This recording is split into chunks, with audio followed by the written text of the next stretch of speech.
is our 1913 Duesenberg CycleKart.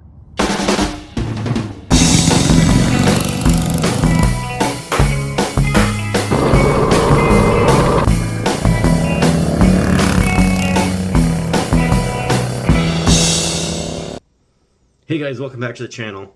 Today we're going to talk about our 1913 Duesenberg CycleKart.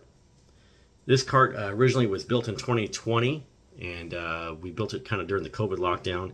We were lucky enough that Phoenix Art Museum had this exact Duesenberg on display, and we were able to get a lot of really great pictures of the chassis as it sat there in the car, and really got a lot of great information from that, having it in person, not just finding pictures on the internet. So super lucky in that regard. And if you're just joining this video for the first time, welcome. If you've been following along since we started this build back in 2020, thanks for rejoining us. We're just going to update where the car is now, and we've made some changes since we've completed it. As you can see in the body and the frame, we tried to capture as much of the details of the original car as possible in the body shape and in the frame design. The frame is Z'd in two places, front and back. This interesting exhaust manifold and the little windscreen that had the rock guard in it. Kind of looks like a little window, but it's actually a mesh guard to protect the driver from flying rocks. We did add headlights and brake lights, tail lights to this car with a 12-volt battery. They're LEDs. They're really easy to take off if you don't want to have them on the car. It's for the appearance. They're on there primarily for the 24-hour race we do in Willcox. They're butt connectors, so they're easy to remove and unbolt. This car originally was built with a 212 Predator motor that was fairly stock, and we had a charging circuit on it. And after a few years of running like that, my dad decided he wanted more power, and I had done a 224 upgrade Predator on my number 7 Viscount Vincent, and he really liked the way that performed, so we put the same motor in this car. This is a Predator 224 with a Stage 2 hop-up kit, which a Stage 2 hop-up from NR Racing is essentially a aluminum flywheel and a advanced key on the timing, a slightly upgraded camshaft, and upgraded valve springs. And the carburetor is slightly oversized, like I think 50 thousandths I think it is overboard on the carburetor. It's a fairly mild build, so it's about 10 to 12 horsepower maybe, but really wakes up the performance on these CycleKarts. We added also the Juggernaut clutch on the TAV, and that really helps with low-end torque out of corners and things like that. Gives a little more power and speed at the high end. This car is probably good for a little more than 50 miles an hour, which is plenty fast for a CycleKart. The nice thing about the way we set this up with the geometry of the front suspension and all the Ackerman and the kingpin inclination and the caster, it really drives very nicely in a straight line and on curves and on track. We've tracked this car at several events in Oregon and Utah, California at the Laguna Seca, and of course the Willcox race here in Arizona. It does have high-performance racing brakes from MCP, which is really a racing go-kart brake, which is probably way more brake than this CycleKart needs because it does lock up the rear wheels really easily. So probably more braking than you'll ever need on this. The axle ratio is a 72 tooth on the sprocket and a 12 tooth on the TAV, which gives you a 6:1 ratio. The 6:1 ratio is the same as it is on my Viscount Vincent, although I've got a 60 tooth and a 10 tooth on the TAV. For some reason, and I think maybe the ratio here is the reason why, this car accelerates faster from a stop than my red car does.